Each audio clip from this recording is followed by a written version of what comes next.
hope it relieves your stress some. I Yeah. hope. What happened was know- I took it to the place and they put oil in it and it started every time since then. I guess it just wasn't starting because there wasn't enough oil in it. I would have never thought to check it. I had just got an oil change I got an oil change before we went out to Denver and Arizona and Vegas and stuff, which was it was very recent. And I don't have any idea. I could not tell you why it didn't work, but it works every time now. So I kind of got out cheap. They didn't charge me for the car, and my insurance covered the tow, so I didn't pay anything for it, and it's fixed. That's great. Yeah. Then I hope you blow that money on your vacation coming up, man. I hope to do something. I mean, I still work. You know, it's weird. People were like so supportive of me during the car thing, where I said a thing on the show about I don't want to call it PTSD because I don't know, the medical terminology, and people were like, I think Brian has PTSD from having shitty cars and like no money. And I'll say this, every time I start it, I've never been so happy to hear a car start. Like every time it's like it starts and I'm like, oh, it started. This is great. We're moving. So I guess it's one of those come close to death and then realize you have to live every moment for today kind of things. Be happy for what you have. Right. Because sometimes you can turn that key and it won't start. It's true. I'm Perspective. just a little bit older than you, and what that really means is I didn't have the internet to go on, and so I was trying to read Chilton and call my friends about how to fix my car back in the day. Oh, God. And if I didn't get to work, that kind of hand-to-mouth thing where you don't get to work, you probably get fired, and you need that money for things like rent and everything, and it's just to fix the car. Stressful as hell. I mean, and the thing is, even if you have vacation time or something like that, you're like, I don't want to use my vacation time because my car isn't running. Yeah. Yeah, well, that's the truth. Yeah, there's no... And I mean, you can't really plan for these things really well because you don't really know how much it's going to hit you or when. Right, that's why that article... It's going to happen. That article on Bloomberg made me so crazy because they were just talking about like... Well, I mean, I've seen this a lot, but people saying it's irresponsible not to have $500 set aside for an emergency. And it's like, who in this world... I have never been in... I don't have $500 right now, okay? And like, when would I ever be able... I don't know what amount of money that I have to make, because I make decent money now. I still don't fucking have $500. I'm never going to have $500.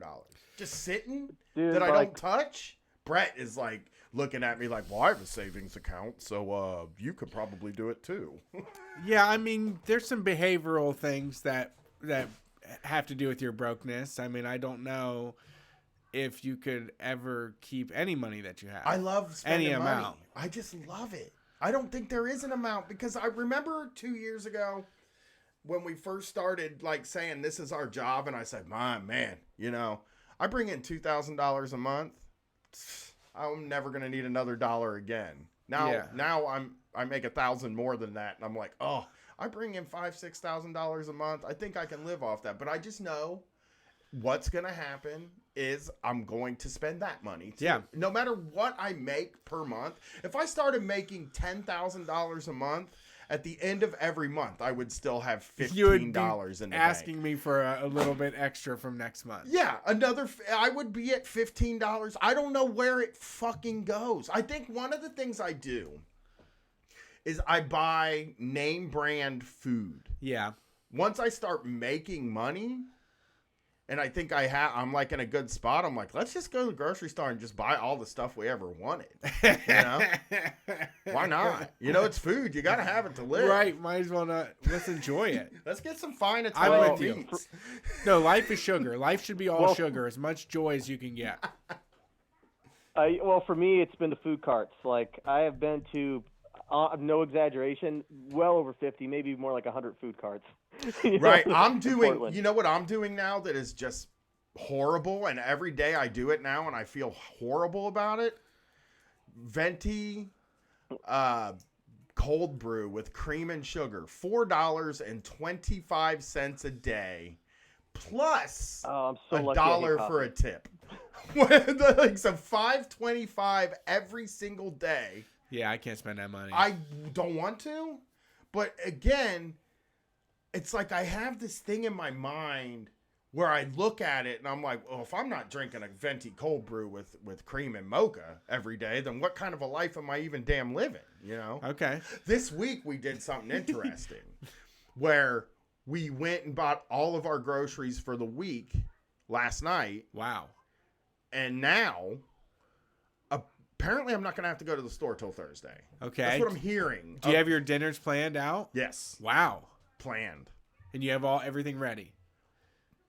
Basically, we made a big salad today. Okay. So tomorrow's plan is wraps. Okay, right? with leftover stuff. With salad in Makes it, and then sense. like some minor like turkey, and then you roll that up. You got yourself a little wrap and some Right. French fries, right? Like it. Then we're gonna do homemade pizza, Okay. and then on Thursday, leftovers, and then Friday I figure, I don't know, the show might even pay for because we're doing a live show. It's True. not. It's gonna be like so Friday. It's like not a big deal. Toss up, right? And then Saturday, Comfest, probably gonna eat there or eat something like that. So like, I feel like I could like do this not going to the store for 4 days thing. Yeah. And for me, that could be a real success. Because here's, Yeah, I'm gonna man. tell you my finances right now. I probably got $340 in the bank. Next weekend, I want to have $300 in the bank. That's all I want. I get paid like a couple days later. I want $300 in the bank. I want to go to Comfest. I want to have a good time. I want my wife to be able to, you know, chug them Slosh. beersies and stuff like that. I want to do mushrooms. I want to have fun. $300 would mean I'm okay. Okay. You know what I mean? And then we get paid, and then I can buy my stuff. Okay? Okay. Now, maybe on Wednesday I'll let you know if I've gone under $300 because I got about $40 to $60 to play with here. But then I have those recurring payments. I sign up for so much shit. I have YouTube Premium now for the Shock Jock Show. I have to have YouTube Premium because that's the only way to hear that stuff. I got Spotify. I got Amazon Prime. I got Netflix. I got Hulu. And I got HBO Now. I mean, that's just necessities, really. And I mean, how are you going to access the full range of available streaming movies without those? well, I tried to cancel some of the video things. Like I tried to cancel Hulu because I was like, I don't ever see shit on Hulu. My wife was like, oh, so much great Love stuff it, on yeah. Hulu. Hulu's got the It's TV the best. shows. And then I was like, well, we'll cancel Netflix then. She's like, oh, but you know, I just love Netflix. It's got so much stuff on Yep. it. And I'm like, well, let's cancel HBO. Oh, but don't we really like having HBO? It's like really convenient. We were watching The Deuce. We can, you know, kind of catch up on stuff. And it's like, is there anything that you can live without? Like, is there anything in this world Right. that you could? And I'm in the same boat Yeah, too, though, because that's I what can I'm. cancel That's New where Japan I'm at. World. That's us and the listeners are wondering. Yeah, I Like- could cancel New Japan World, right? Uh huh. No, I'm not gonna Not do that. going to. G1's coming up. I Okay. gotta do it. I can't do it. So what are you gonna do, man? No, there's nothing I can live without. I don't know how to live without stuff. Right. If I got the money, I gotta do it. Well, You gotta have it. Even if I don't have the money, I'll start trying Gotta to make figure it work. out a way. You gotta make it work. Yeah, that's all. You know. Someone just Well, it typed, "I can't go 15 minutes without wasting $1." Me neither. Me neither. You are me. I can't do it, dude. I would be sitting. Right now, I'm thinking like, well, I could- you know, how bad would it really hurt if I stopped and got French fries on the way home? Yeah. That's not going to bring down anything. I got $5 in my pocket. It's really annoying. Oh, You know, don't! I want to get rid I of stopped it. carrying cash, dude. I'm not carrying cash anymore because as soon as I have it on me, I'm like, well, that is spent. I'm gonna just go buy some shit. You know, I'm not even carrying cash anymore because I can't trust myself with it. I don't know how you do anything without spending any money. It's impossible. And I walk everywhere. I'm just out there fucking, you know, every store down the street is reaching into my pocket and taking money out of it. I know. As I walk by, it's I just would- hands. They have everything that you've ever wanted right in front of you, and all they want is money for it. That's the victim of capitalism. That is the real thing about fucking ain't right. Yeah, because Well, you always feel like it's you like need to a level Monopoly up. game where you pass go, get paid $5. Yeah. You know, well, you just want to basically. level You know, up. And The only way to Yeah. level up in this system is with more money. You can't level up with like spiritual enlightenment. No. It No, doesn't vibration feel, doesn't work. Yeah, I don't feel leveled up. So like it's like You can do almost anything you want if you have money. I know, that's what I'm saying, and that's the only way I've ever felt leveled up. I've only felt leveled up when I can buy Fruity Pebbles like on the regular, you Right, know? without looking for a discount Yeah. or a coupon. Yeah, or like when I can buy something at the grocery store that costs more than $3, because a lot of times What? $3 is the I can Almond really- butter. How about that almond butter? That $6 for almond butter. Yeah, that'd be great. Love that stuff. Yeah, my wife's talking Yeah. about getting a shower I mean- curtain. I'm furious at her. Yeah. I was like egomaniacal when I first came into enough money to like live a bit different, and nowhere near rich, but you know, because I filled up my cabinets and I had like 3 types of chocolate and 2 types of cheese, and it was just like, you know, I was the emperor of a kingdom for about a day. My life changed that much. Yeah, You know? I've been there, man. I'm making. I bought fresh mozzarella to make pizza in a few days. Now, 2 years ago, it Yeah. was like, no, we're getting the white cheese. Low fat skim. It just says on the package, white cheese pizza. Like that's Right. all I can afford right now. So, if the cheese is 88 Man. cents, we can have pizza. That'll work, right? Now I'm like, get that Tillamook in there, man. Let's get some Tillamook.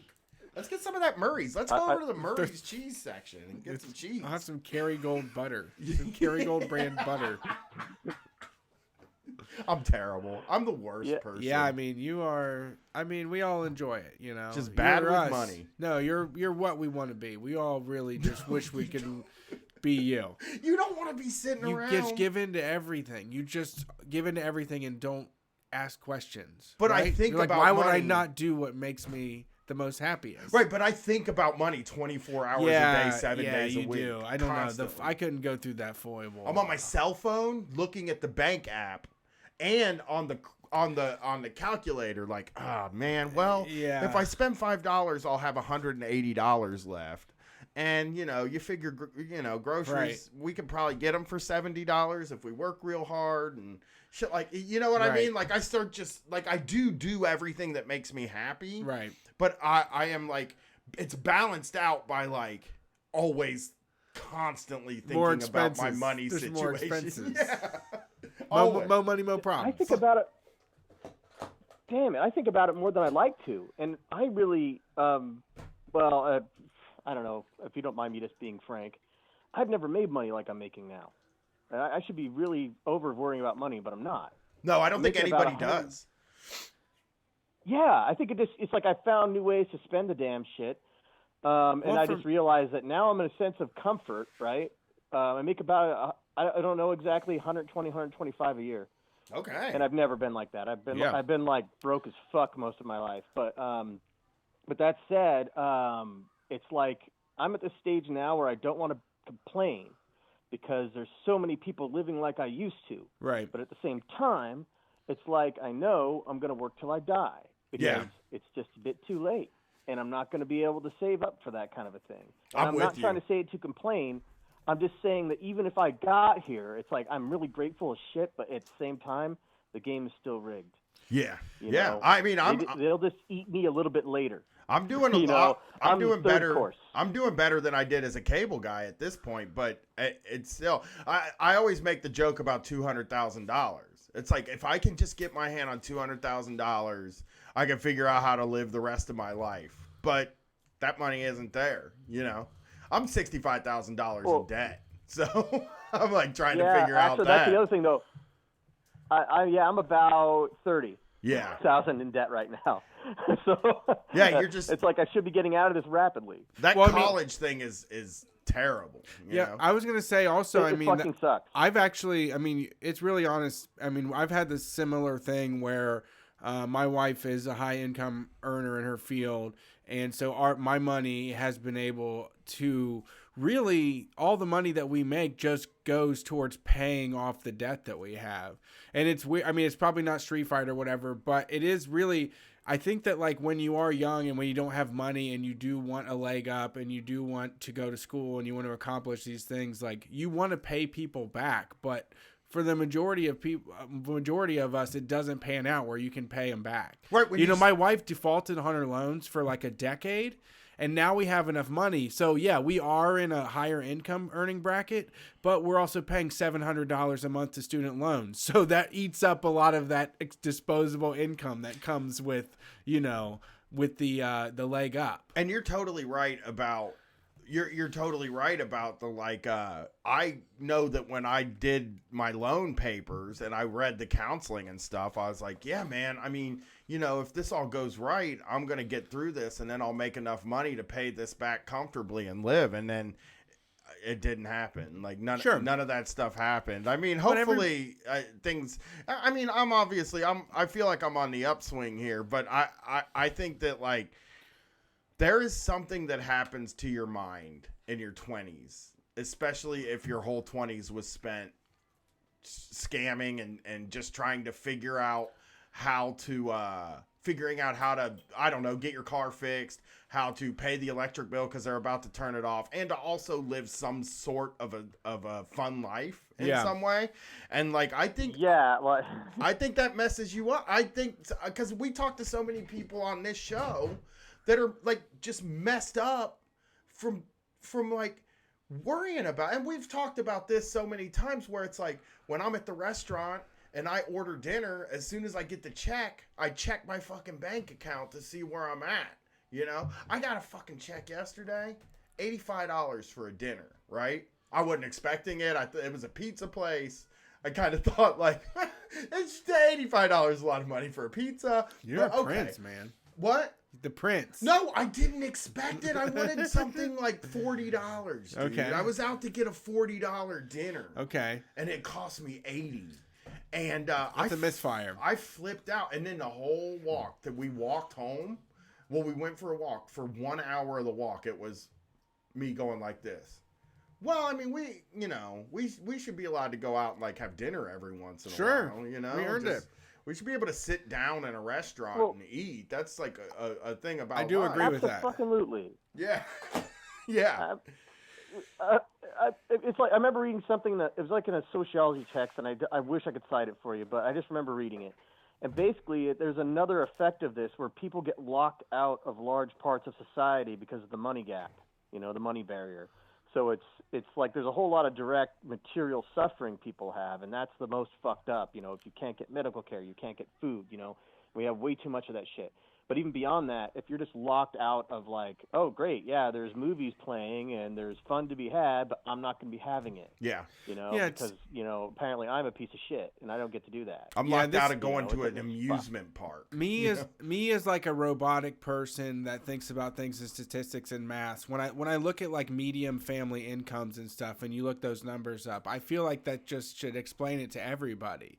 Like every time. Right. Every time a politician or a grandpa or grandma, whoever is complaining, it's just like, well, half of us are making less than like $50,000 a year. Do you really expect someone to like, make it on that? Do you expect someone to pay all their bills off and go to school and have everything together and have adequate health care and be able to afford shit and a car and like all that? Like, no fucking way. Right. Well, yeah, that's always the interesting thing to me is like, it sucks because looking at graphs, because this show is not like people always talk about how, I mean, this is just other people like hearing things on this show that they've never heard anybody talk about, like about living in the world with being broke, not having any money and hustling and things like that. Like I hear that after live shows a lot when I talk to people. It really helped me to hear other people in these situations.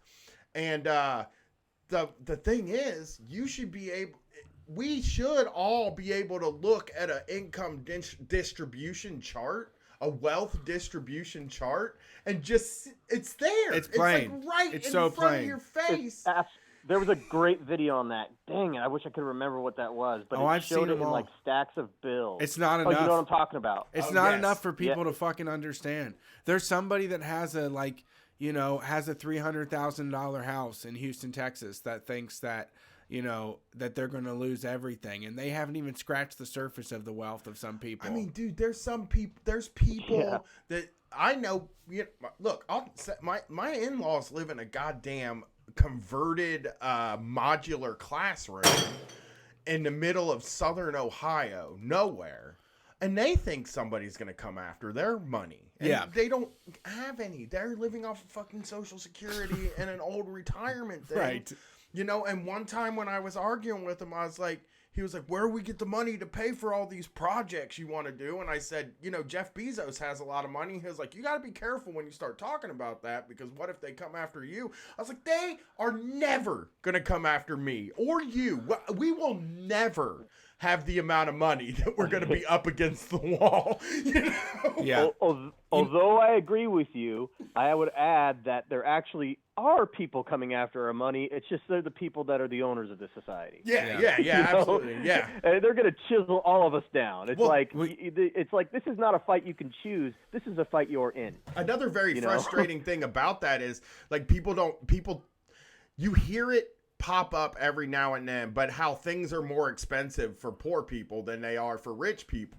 Right. People, like, it just, the perfect example really is, like, if you live in an inner city poor neighborhood, you buy all your groceries from a fucking convenience store or a smaller store, whereas if you live in the rich suburb out there and everybody's making a bunch of money, they have like a Walmart there and Wow. a Target there and a supermarket there that you can afford. Like, that's just one small example. Like, things are more, you need a loan? Do you need quick help with money? Well, go to a payday advance place and pay these interest rates, while somebody that lives out that has money can get a loan with like barely any, with no interest for 60 days and shit like that. I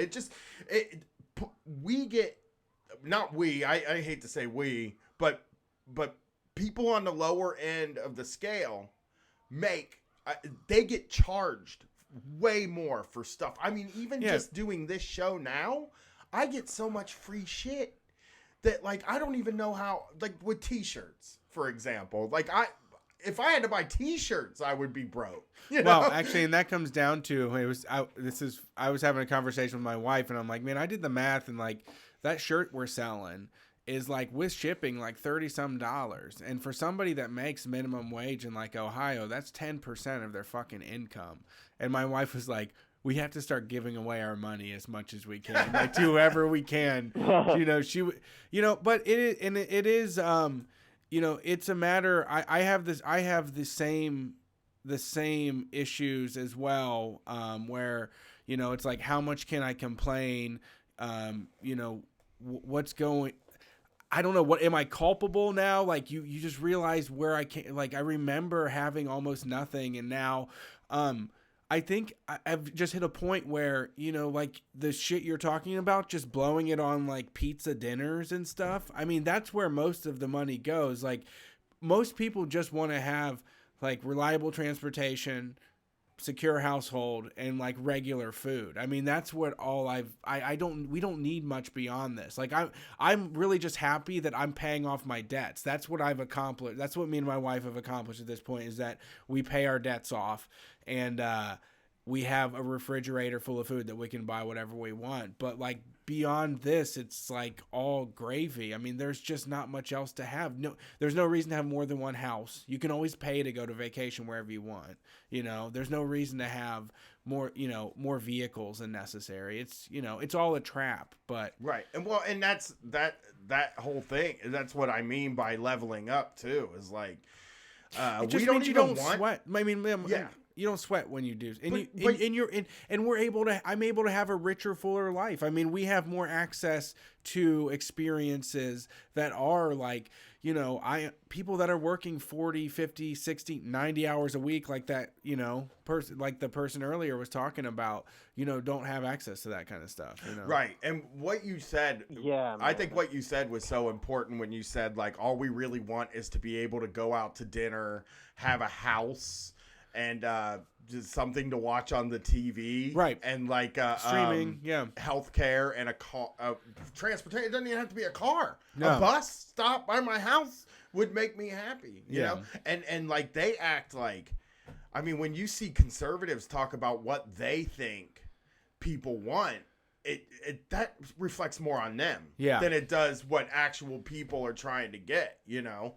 Because if I $300 of disposable income, right, a month, I'd be totally fucking happy with that. Great. I have $300 that I can spend on anything I want. But there are people that, you know, are shooting for $1,000, $10,000. You know what I mean? I want to be able to buy a slingshot, one of those slingshot. I'm obsessed with them right now. Yeah. So, but hey, thanks for calling. We got to get the rest of these calls in. It was a good call. I definitely want to head out. I want to take two really fast things. One, I don't know if you guys are not there having problems finding a place to shack up, but if you're ever in Portland and your hotel plans don't work out, I'll help you. Okay. So, not All my right. friend, not their couch. So, Is it a room with and the second thing is it a private room with a bed? yeah. I need a place to go It where actually is, but- nobody else is. Well, I mean, there's just a thing. Well, Yeah, I mean, a lot of people offer places up to you, but I feel like you should only offer if it's like a bed. Yeah. Because we That's get what me and Brace Oh, talked it's about. a- yeah, it's a private room with a bed. That wouldn't be an issue. But I just wanted to, you know, support you in that way if you're catching hell with that kind of a thing. But if you got your hotel plans, great. I'm not, you know, it's no biggie. Tallied Yeah, up. we got the best hotel deal ever. We got a family discount. It's super cheap. We stay at a hotel where like I can rent fitness equipment and get like a guided run in the morning. Yeah, it works nice. Well, that's way cool. I'm glad you guys got that. And the last thing I'll just quickly fit in is that on the topic of the discussion, several years ago I came to the conclusion that this capitalist game is so fucked up and sick that I don't want to lose, because that means you get crushed to the ground, you die, right? Yeah. It's the capitalist knife at your neck. I don't really want to win, because what the fuck is winning on top of this system? This is not a game I want to win, because what that means is I become everything I hate. You're exploiting. Right? Once So you even- win, you have to exploit. That's how the system is made, right? So the only thing left to me is we've got to change the game. And you guys, I think, are doing that, so thank you. All right. Yeah, I mean, for me, honestly, we need money. Like, money gets things done, and I'm able to connect with a lot of people and pay them for their time and make sure that they have their transportation, their food, their security. And, you know, I don't, this is not ideal, but I'm just working the situation that we're in. And I do want to take this thing and make it much bigger and spread this mess across the U.S. in a real way, not just be like a catchphrase. But, you know, when you have money, it does get things done. It's the fastest way to get things done in this world right now. It's power. It is. Yeah. And, you know, I want to wield it for good. Yeah. Well, That's why I want to give you a bit of mine. Yeah. It's maybe not one of us. Any one of us may not be that much, but fucking all together, I hope it's enough. Yeah. Hell yeah. Thank you for Anyway, calling. fellas, I didn't mean to take too long. No but problem. Great That was talking to our you. fault. Later. You hit a spot with us. Yeah. Can I tell my story real quick about We got video games? I know we're 20 running late. minutes. 25 minutes. Well, I want to tell the story Tell it. because it totally relates to this. Tell it. Somebody emailed me after you sent that. Someone emailed me after you did the show about the car problems. They said that at the beginning of the month, they paid all of their bills and their rent, and they only had $30-some left over. Not enough to buy food for the rest of the week. So they have a Nintendo Switch, and they knew it was worth money, but didn't want to sell the Nintendo Switch because they figured they would never get it back. Yeah, that's which true. I know that. I mean, Yeah. I know that You feeling. won't- Once you take it to the store, you're like, I'll get the next video game system for Christmas or something. This one's gone forever, right? So what they did is they took the controllers off the side, the Joy-Cons, and they took their like Pro controller and they traded those in at GameStop for like $30 cash to buy white bread and fucking cheese. Oh, And been there. they said they're now staring at this Switch that's completely fucking unusable. Yeah. With just a screen that's plugged in that you can just look at and can't have any access to it. Yeah. Which is an awful, miserable fucking story. But it makes me laugh so hard because I do remember those days in my life. There was plenty of times that I had to sell my last, honestly, the Church of the Subgenius. Someone gave it to me, the guidebook, and it was worth $100 some on eBay, and it was one of the most prized possessions. But it was just like, I need $100 fucking right now. I don't need this book. Yeah. This book isn't doing it for me. I need $100. So anyways, I wrapped up. I try to do like the Jesus thing where like the left hand don't know what the right one does. But I did wrap up one of my Switch controllers and mail it to the person. So they got taken care of. But I wanted to go even further. And, I want to, use this money as power thing. And we don't do a lot of Venmo stuff. So the Venmo is kind of segregated from the rest of our money. So if you want to send a Switch video game pack, I'm going to try to raise some money to buy some games and some more controllers and maybe some groceries for this person. You can send money to our Venmo. It's at Street Fight Radio. Just say Switch or Nintendo or something. I know what the money's going for. And then I'm going to go send them a care package. So that way they have some fucking games to play to deal with the lack of food in their fridge. Yeah, absolutely. Yeah, I mean, I sold so many game systems that were making me there happy. Was so too. much money, dude. They're just the one thing. They're just the one thing you can always lean on. Same with like musical instruments, man. Selling like once that musical instrument is your house, it's just like an easy $500, from a pawn shop or whatever it is. Yeah. All right, let's get to these calls. Thanks for calling Street Fight. Who are we talking to? Hello. Hello. Howdy. Hey. Hello. Hi. My name is Michaela Wilkes, and I'm calling from Maryland, and I'm actually the primary challenger of Steny Hoyer. Oh yeah. Yeah. Oh my goodness! Thank you for waiting this long. I forgot you were calling in. I'm so sorry. Brett Payne. Come on. When people are running for office, they get through on the Jeez other end. Louise, I'm so sorry. Oh. It's okay. So you're running against Steny Hoyer in Maryland, right? Okay. Yeah. Tell us. I'm looking up. We're so bad at this stuff, at like actual politics stuff. Is he one of the more conservative Democrats? Yes, he is a very conservative Democrat. He particularly looks out for corporate interests rather than the interests of people in our district. He's very against Medicare for all. He will not sponsor the bill. He will not sponsor the resolution for the Green New Deal, but he keeps saying that the climate crisis is here and he cares about it so much, but yet Exelon is his top contributor to his campaign financing. Okay. And what sort of things are you are your main platform stuff?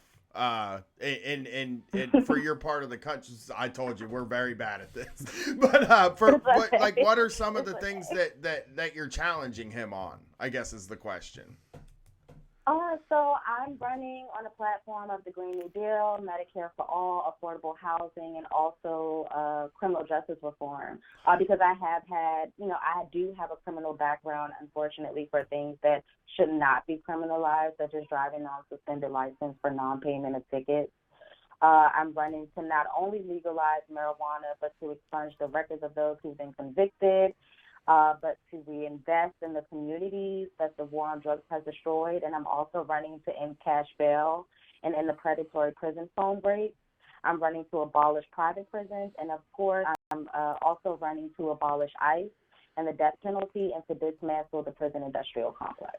So what initially, I guess, what was your initial call to make these changes? Was it your run-in with the judicial system, or was it before that? It was my life experiences. I mean, I've had experiences with our broken healthcare system to where I was diagnosed with deep vein thrombosis, and my insurance did not want to pay for the anticoagulant to stop the clots from going to my lungs and causing a pulmonary embolism and me dying. And then also my experiences with the criminal justice system of being incarcerated at 7 months pregnant. And forced to sleep on the top bunk. I was forced to be in segregation on 23-1 in a cell for 23 hours a day. mainly because my pregnancy was seen as a medical condition. Okay. But I just saw that there was a lot of things that needed to change, especially in my district, that he's very stagnant on and he doesn't speak on. And I feel like that we needed representation to speak on these issues because it's very important. Absolutely. I mean, how old are you, if you don't mind me asking? I'm 28. Wow. That's incredible. Okay. Yeah, I mean, I was doing almost nothing. I mean, I was like barely beginning this show at age. But I can understand how that lived experience would push you in this direction. Is this something that comes from your family? I mean, did you have like this kind of egalitarian upbringing? So not really. Like my mom, she's always been very supportive. My family hasn't been like really into politics. I have like maybe one or two aunts that are into politics. But no, this is solely based on like my personal experiences. And Right. just feeling like people like me and other people in the working class are forgotten in these conversations that are happening in the halls of Congress. You know, they don't really think about us when they instill these policies, and even when they don't instill these policies, we're not thought about. And it shows every day. I mean, Steny Hoyer has been in office for almost 40 years. This is the 20th Wow. term, and people still do not have health care. People still don't have affordable housing. The minimum wage has not budged in years, probably before I was even born. And it's just like we need change. And I feel like he's had 40 years to do it almost. So what are you waiting for?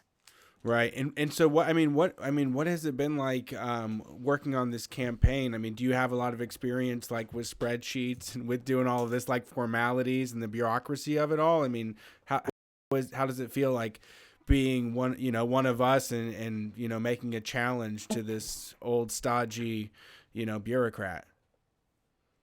Oh, well, luckily I do have a background as an administrative assistant, so I have kind of a little bit of leeway as far as spreadsheets and paperwork and all that good stuff. But I have an amazing team. My team actually started out with 4 students from the University of Maryland, and now we have over 30 volunteer staff members on our team, and more people have been coming out to help.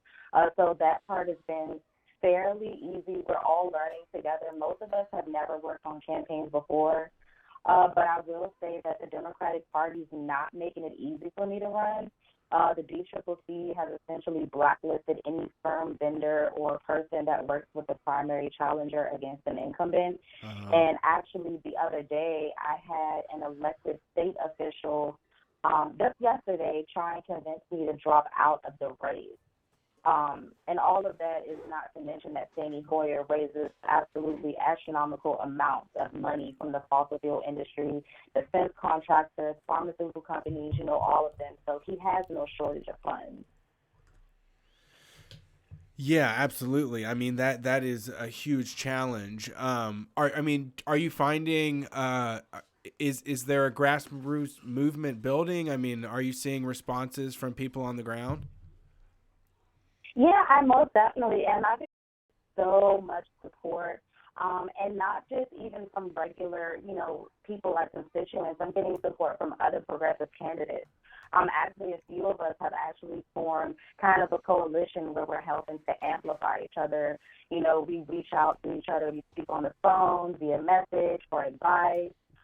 We give each other tips, pointers, answer questions, and talk to each other through the things that we're going through. So that's been really helpful for me.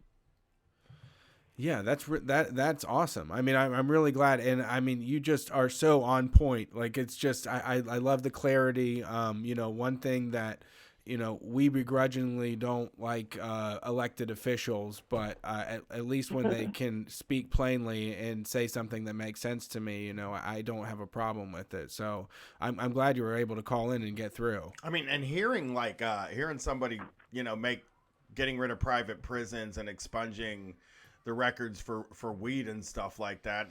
That's kind of important stuff to me. I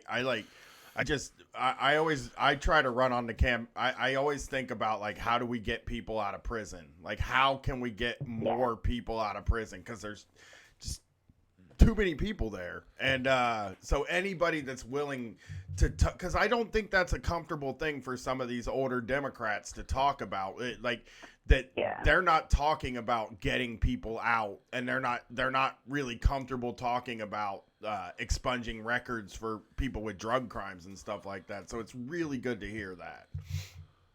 Yeah, of course. I am one of those people who I was arrested for marijuana years ago. I'm not sure. I never got it expunged off my record, but I mean, I have a security clearance, so that's something that I'm always asked about. About my experience with marijuana. I don't feel like people should be locked up for that. I think it's crazy for people to be locked up for marijuana. And then not only that, people are locked up for marijuana for years. And then with the cash bail system, you get locked up, you have like a dime bag or something like that, and you're stuck in jail for a year or whenever your court is because you can't afford a $300 bail. Yeah. All because of like a dime or a nick bag. I mean, that's just crazy to me.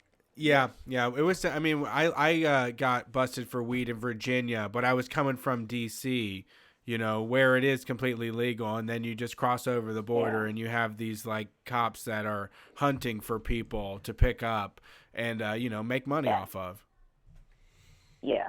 Well, can you tell people where to find you and where to donate to the campaign, and especially volunteer? I hope if we have listeners in Maryland that they will volunteer for this, because I also want to. We're gonna have you on to talk for like at length at some time because I could sit and talk to you, but we're running up against the end of the show. But can you tell them where to donate and where to volunteer and where to find your stuff?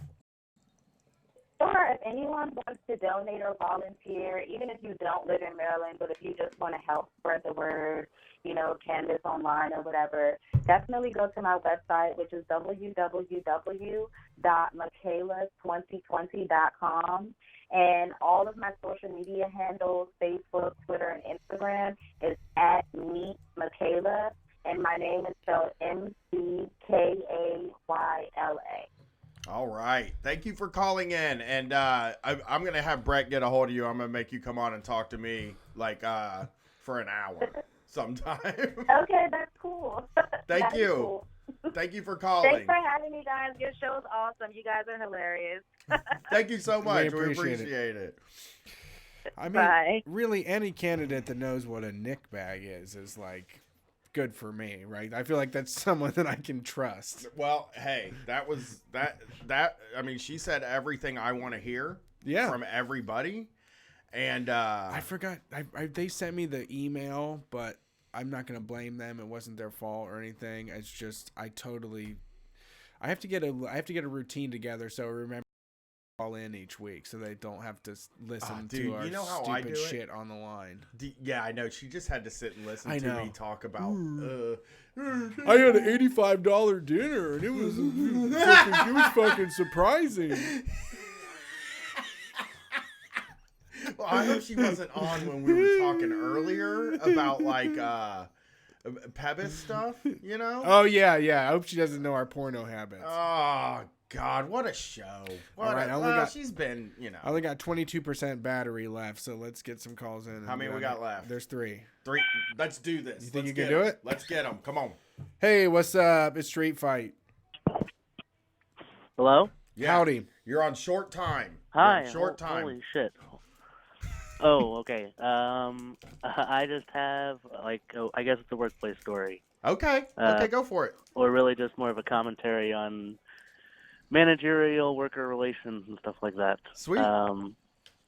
You don't have to rush that much. We're not rushing you, but we're at the end. We're up against the time. I won't drag you. This is Howie from Southern Oregon. You can just call me Howie. What's up, Howie?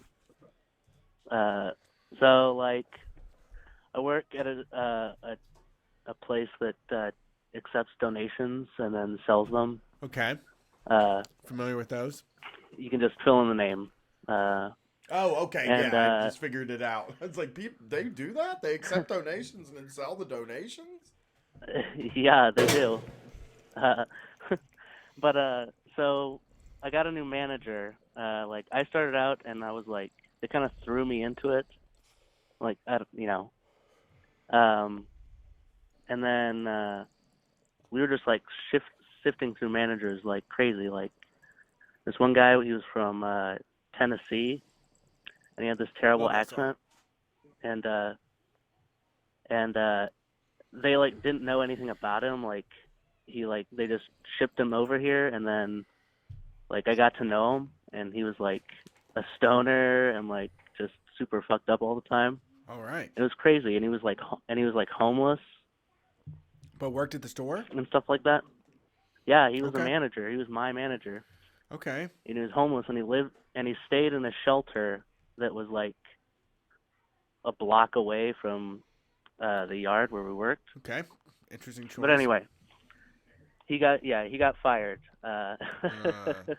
And yeah, it was crazy. And they brought in this 21-year-old kid, just the same age as me, and they made him a manager like right out of the gate. And he he's like an okay guy, I guess. And we like kind of like get along in the sense that like we're like the same age, so we get a lot of the same shit and like shoot the shit sometimes. But there are like moments where like he like feels like he has to be a manager.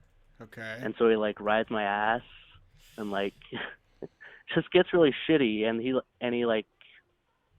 he's just like, you know, rushing me or telling me to do something and then like freaking out on me when I don't do something like that. And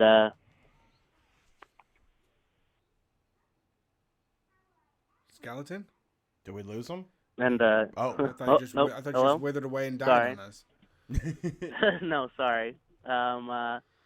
So he was talking to me, and he's like, I hate this. Like, I hate having to like be a manager and like Yeah. you're berate nice. you and like take everything so seriously. Like, I don't like the relationship that we have.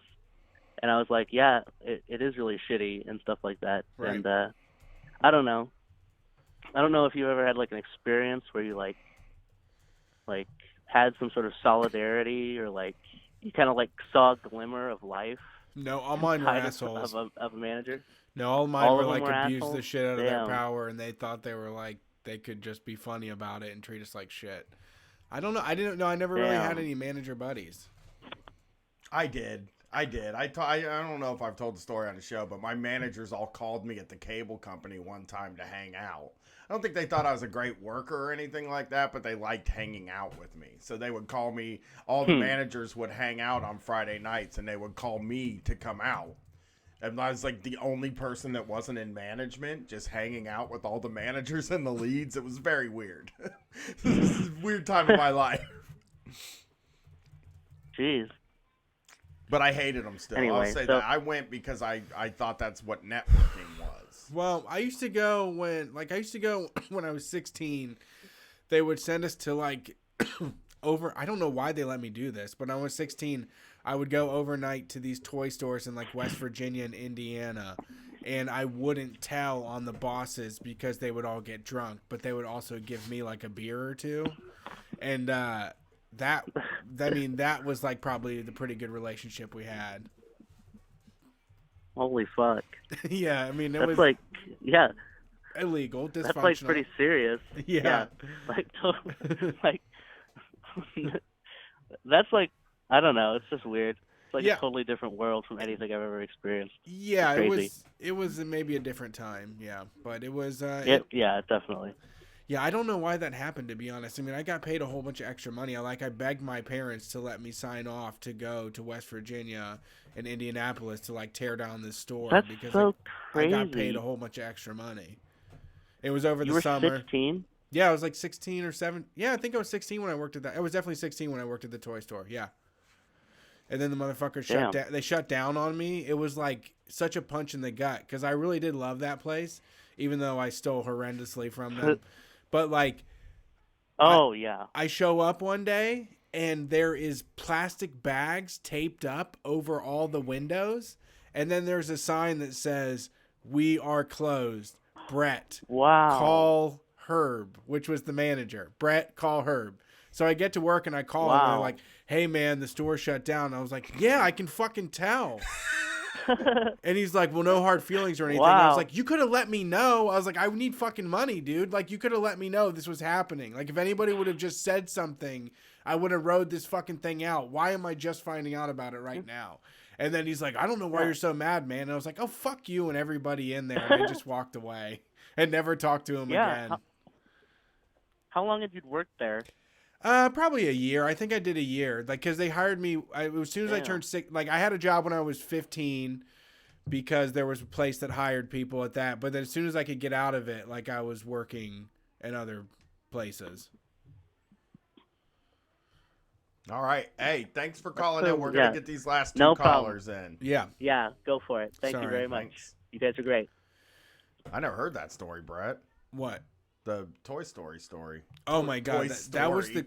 it was. I mean, you know what? It was such a weird environment because maybe now if I think back about it, I maybe those managers were probably maybe 28 to 32. Like they were probably pretty juvenile still in a way.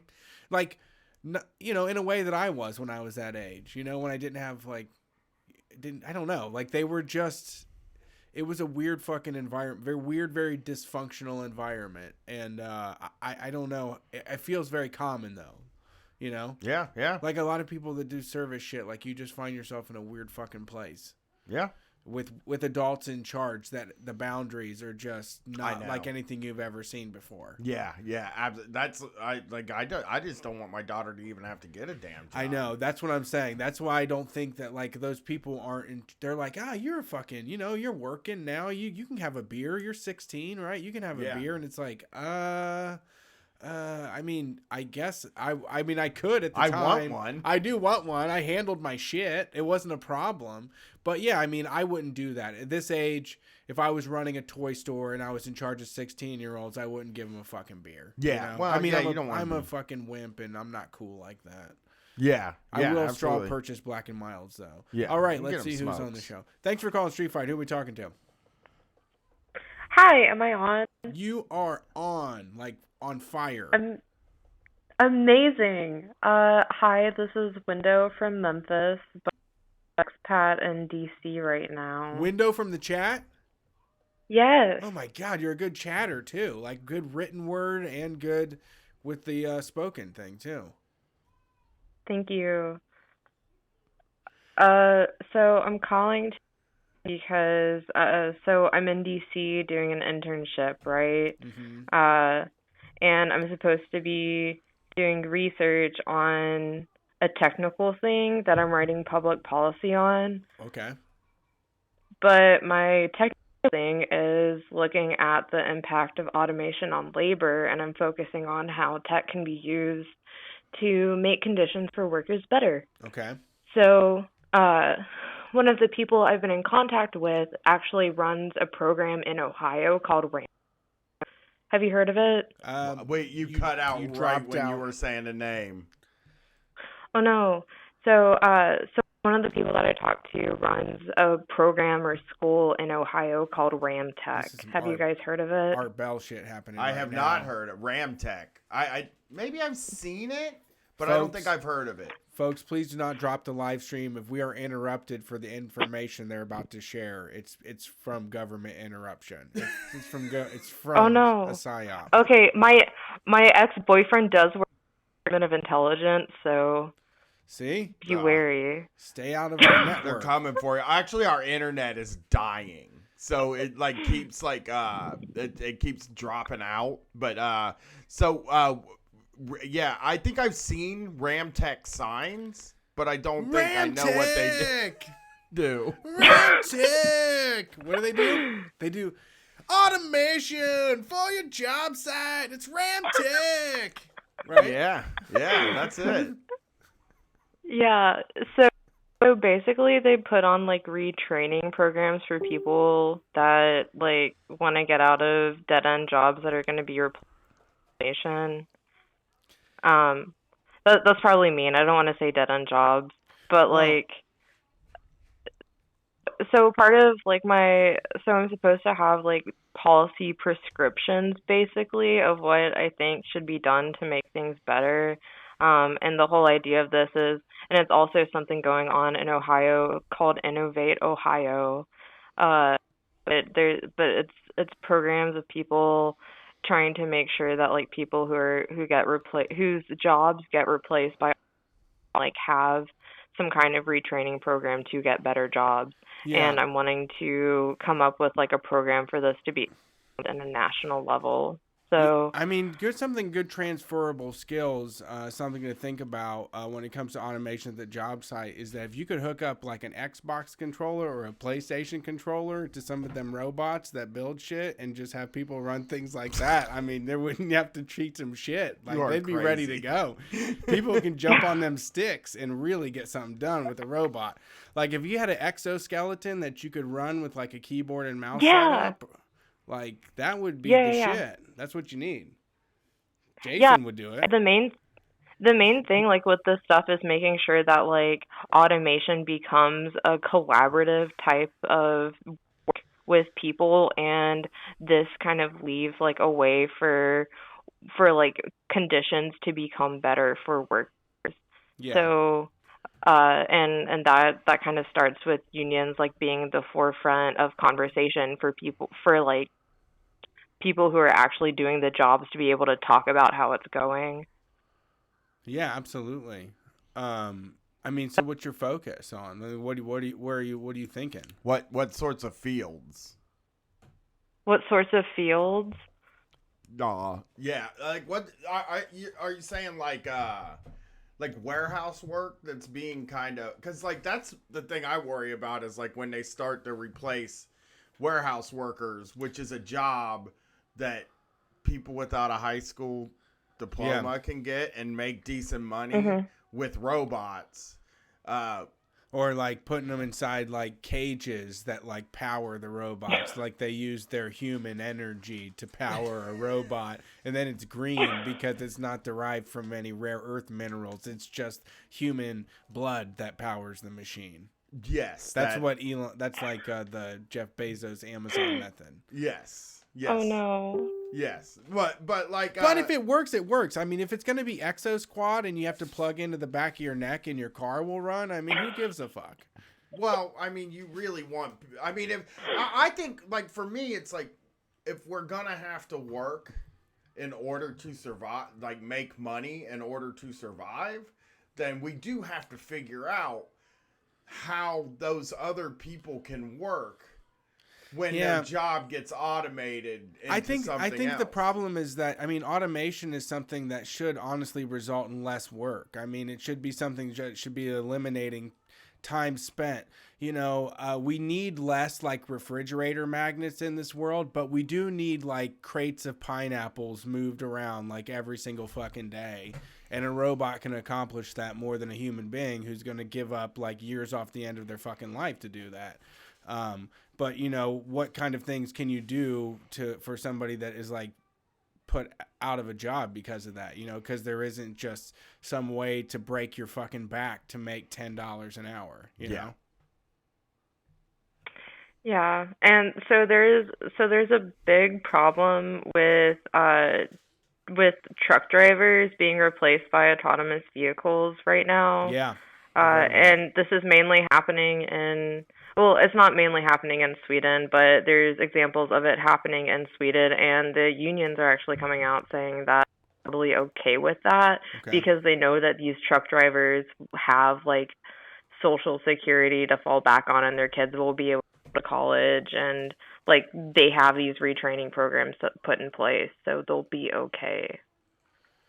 Yeah, I mean, to be honest, I don't, you know, in a way, I don't give a shit about like maintaining somebody's job to make the world better and less dangerous and less toxic and stuff. Like, I don't give a fuck about the old way we make light bulbs. Like, I don't give a shit if what the old way is. Like, we need to do just the new way of light bulbs, and that's it. And like, fuck the old way. Well, but you the know? people that were making the fucking light bulbs still need to survive. So they could make the light bulbs the new way. Maybe you train the people that were making the light bulbs the old way to make the light bulbs the Sure, new way, or to sure. give them courses on how to do something else. There's just But I do. when a truck driver gets replaced here by a fucking robot truck, there's nothing. For I just them. don't. The thing that we lack in America is there's just no big